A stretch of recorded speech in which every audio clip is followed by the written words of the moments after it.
क्या आपने कभी सोचा है इंसान का वास्तविक धर्म क्या है? क्या ये किसी विशेष तरह की किताबों, चिन्हों, परंपराओं, नैतिक मूल्यों का पालन मात्र है?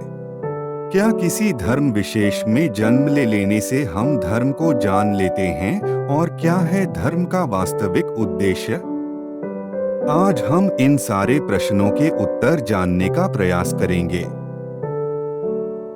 मानव सभ्यता की शुरुआत में इंसान आदिमानव के रूप में था। लगभग एक जानवर के समान समय बीतने के साथ ही आवश्यकताओं के अनुसार मानव झुंड बनाकर रहने लगा।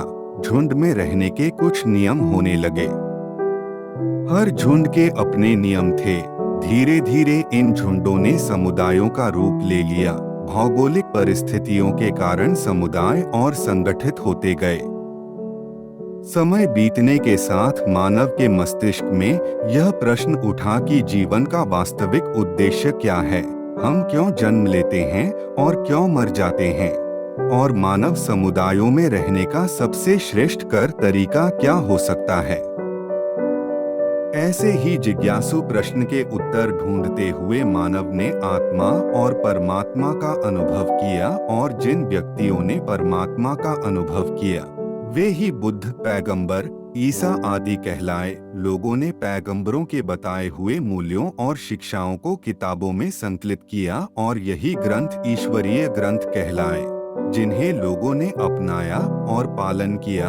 और ऐसे ही उन धर्मों का उदय हुआ जिन्हें हम आज धर्मों के रूप में देखते हैं। यही धर्म हमें नैतिकता, सद्भाव, त्याग आदि गुणों के बारे में बताते हैं। लेकिन हम आज इन विभिन्न धर्मों के अनुयायियों को आपस में लड़ते झगड़ते देखते हैं। ऐसा क्यों? क्योंकि वे नहीं जानते वास्तविक धर्म क्या है।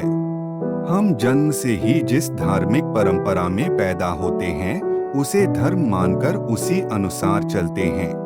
लेकिन जीवन में आगे बढ़ने पर हमारे मस्तिष्क में कई प्रश्न उठने लगते हैं कि जीवन क्या है और इसका उद्देश्य क्या है। लेकिन वास्तव में ये धर्म हमारी जिज्ञासाओं को शांत नहीं कर पाते, और व्यक्ति को खुद ही उस सत्य को जानना होता है कि हम कौन हैं। इसलिए हम वास्तव में एक चेतना हैं, जो एक बड़ी और संपूर्ण ब्रह्मांड की असीम चेतना का अंश मात्र है। लेकिन हमें उस असीम चैतन्य को अनुभव को करने के लिए अपनी चेतना को उस असीम चेतना की ओर दिशा देनी होगी, जिससे हम जान सके कि हमारा वास्तविक स्वरूप क्या है।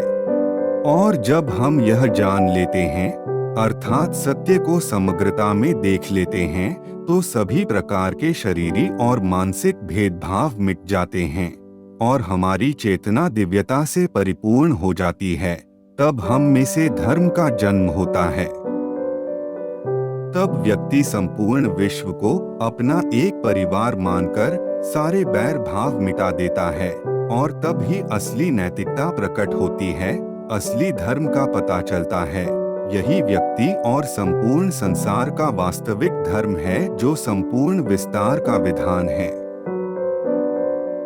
ऐसे ही और वीडियो देखने के लिए चैनल सब्सक्राइब करें। धन्यवाद।